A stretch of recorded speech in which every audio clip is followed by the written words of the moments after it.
Si vous êtes en couple, alors j'ai une mauvaise nouvelle pour vous. Que vous soyez marié ou non, ou de simples copains, la voici la mauvaise nouvelle. Votre partenaire va bientôt vous quitter.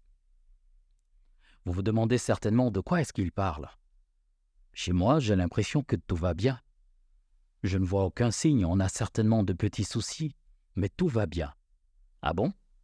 Vous êtes certain? Est-ce que vous avez fait attention à tous ces petits problèmes qui ont pris des proportions que vous n'imaginiez pas? Est-ce que vous avez fait attention à cette fréquence de problèmes, d'incompréhension, de froideur dans la relation? Avez-vous fait attention à cette distance qui se crée de plus en plus et qui devient de plus en plus importante entre votre partenaire et vous? Il y a certainement des signes, mais je vais commencer par les hommes. Vous croyez que tout va bien? Vous croyez que ces 2, 3 petites choses que votre partenaire vous donne l'impression de supporter aujourd'hui, en fait, ne sont pas si graves que ça? Ah bon? Vous pensez vraiment qu'une personne va vous aimer, je veux dire profondément, alors que c'est vous l'infidèle? Ce n'est pas vrai pour tous les hommes, chacun se reconnaîtra. Alors que vous ne la respectez pas. Vous passez votre temps à dire « je suis un homme ». Mais être un homme, ça veut dire quoi? À partir du moment où tous les hommes ne se valent pas, si on prend en plus en compte le fait que certaines femmes soient meilleures que certains hommes dans beaucoup de domaines également, qu'elles soient capables pour certaines de faire les mêmes choses que certains hommes, on ne devrait pas dire que nous sommes des hommes, parce que nous ne nous valons pas. C'est vrai également pour les femmes, mais je reste sur les hommes. Donc dire « je suis l'homme, j'ai des droits », mais dans ce cas, peut-être que vous en avez. Mais un homme qui ne fout rien pour son couple, qui n'apporte aucune valeur, ne va pas également se lever pour dire « je suis un homme ». Parce que les vrais hommes respectent leurs femmes. Ils leur donnent de la valeur. Ils les écoutent. Ils font attention à ce qui peut les aider à s'améliorer. Ils les observent. Ils regardent comment est-ce qu'ils peuvent les aider à maintenir cet équilibre émotionnel. Un vrai homme ne méprise pas sa femme en public. Il ne pose pas la main sur cette dernière. Il essaye suffisamment de trouver, ou alors régulièrement de trouver d'autres solutions. Après, si parfois il y a une forme d'agressivité engendrée, c'est pas à moi de vous dire ce que vous devez faire ou non. Mais je veux dire qu'un vrai homme donne de la valeur à la femme qu'il a. Il essaye de l'aider à s'améliorer. Il attire vers le haut.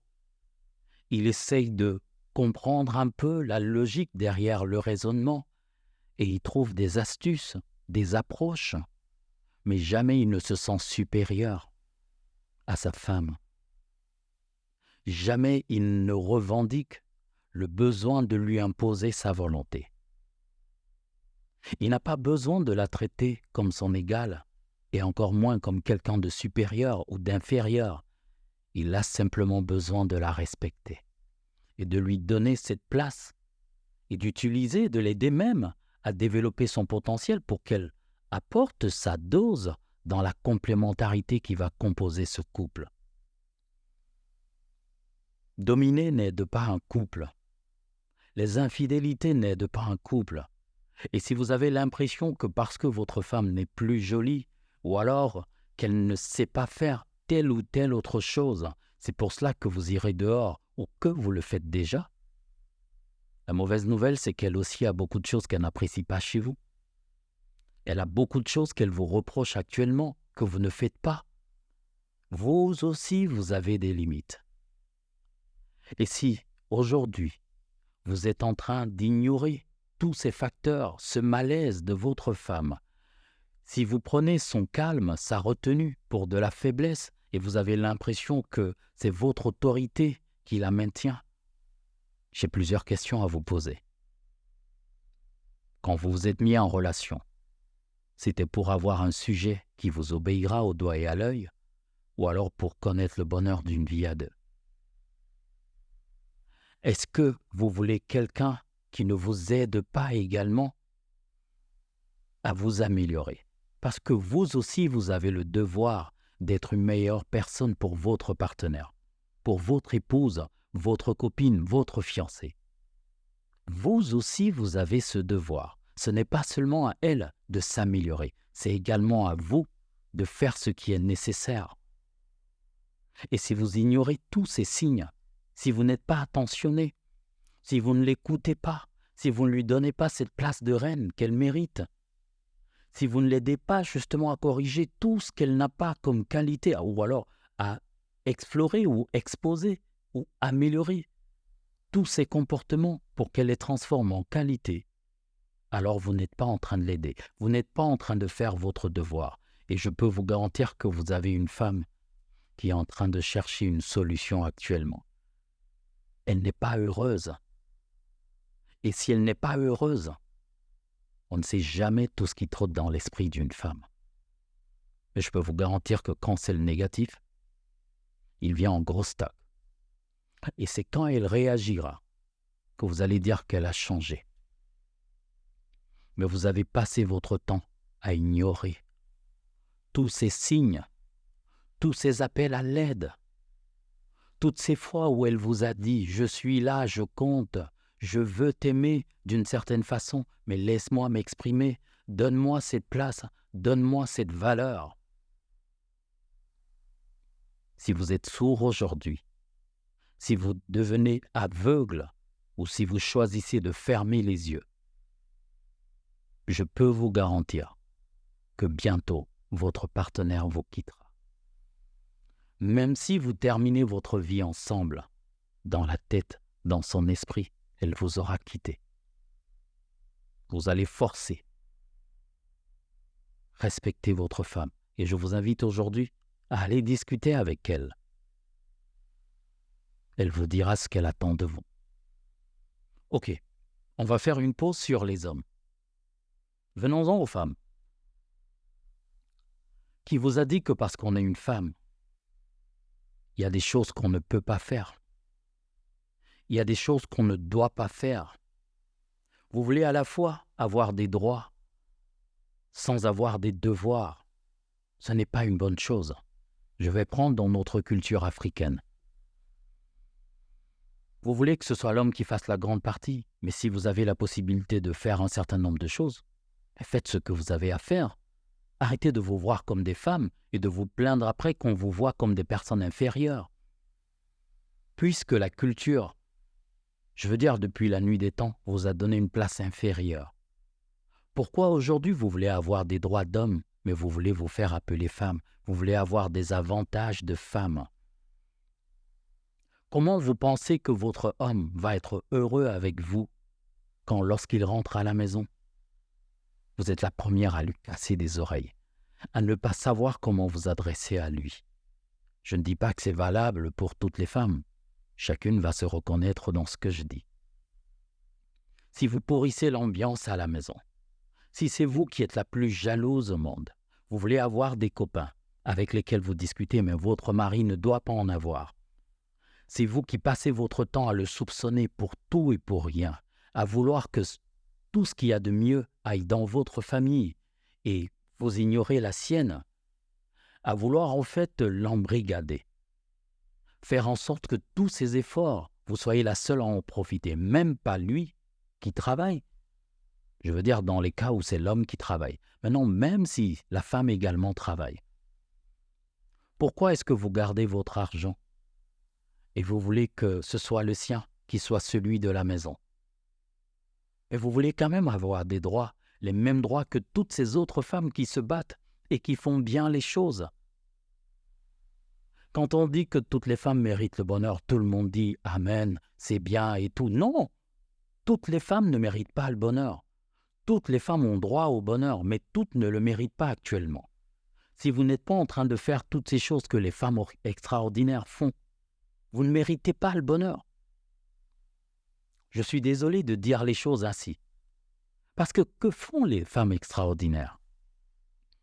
elles écoutent leur partenaire, elles les observent, elles prennent le temps de revoir leur façon de dire les choses. Elles font tout pour ne pas pourrir l'ambiance. Elles essaient de contribuer au projet.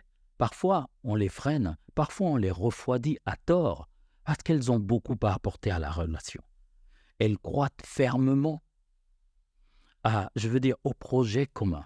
Elles n'ont pas peur d'investir avec leur partenaire sous prétexte que s'il n'est pas là demain, la famille va arracher les biens. Les femmes extraordinaires ne font pas attention à cela, même si dans leur précédente relation, rien ne s'est bien passé. Elles croient et elles donnent une nouvelle chance, pas à leur partenaire, mais à leur couple.